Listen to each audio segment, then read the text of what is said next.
Mutual ஃபண்டில் invest பண்ணுறதுக்கு இந்தியாவில் இருக்கிற பெஸ்ட்டான ஃபண்ட்லாம் என்ன, ஹை ரிட்டர்ன்ஸ் கொடுக்கக்கூடிய ஃபண்ட்லாம் என்ன அப்படிங்கிறத நம்ம பார்த்துட்ருக்கோம். மறக்காமல் நம்ம சேனலை சப்ஸ்கிரைப் பண்ணுங்கள், ஃபாலோ பண்ணுங்கள். இந்த மாதிரி நிறைய தகவல்கள் நீங்கள் வந்து தெரிஞ்சுக்கலாம். அதில் அடுத்த இடத்துல இருக்கிறது என்னென்னு பார்த்தீங்கன்னா இன்வெஸ்கோ இந்தியா லார்ஜ் கேப் ஃபண்டுங்க. இதோட 1 இயர் ரிட்டர்ன் பார்த்தீங்கன்னா 42% கொடுத்துருக்குங்க, 3 இயர் ரிட்டர்ன் 21% கொடுத்துருக்குங்க, 5 இயர் ரிட்டர்ன் பார்த்தீங்கன்னா 17% வந்து கொடுத்துருக்குங்க. இதோட எக்ஸிட் லீடு வந்து ஜீரோவாக இருக்குதுங்க. அதனால் இந்த ஃபண்ட் வந்து பெஸ்ட் ஃபண்ட் அப்படின்னு சொல்லலாம். எக்ஸ்பென்ஸ் ரேஷியோ அப்படின்னு பார்த்தீங்கன்னா 0.76 இருக்குது. நீங்கள் எப்படி கால்குலேட் பண்ணாலும் 1% போனாலுமே உங்களுக்கு பார்த்தீங்கன்னா 43%, 20% அண்ட் 16% வருது. அதாவது ஆவரேஜாக 12% கிடைக்கும். அப்படிங்கிறத தாண்டி உங்களுக்கு எக்ஸ்ட்ரா 2% கிடைக்குது. அப்படிங்கிறப்ப நீங்கள் இந்த ஃபண்டை தாராளமாக சூஸ் பண்ணி இன்வெஸ்ட் பண்ணலாம்.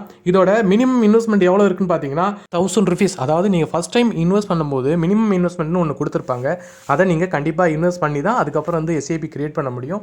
இதில் 1000 rupees. அதுக்கப்புறம் நீங்கள் மந்த்லி 100 rupees கூட இன்வெஸ்ட் பண்ணி இன்வெஸ்ட்மெண்ட் ஸ்டார்ட் பண்ணலாம்.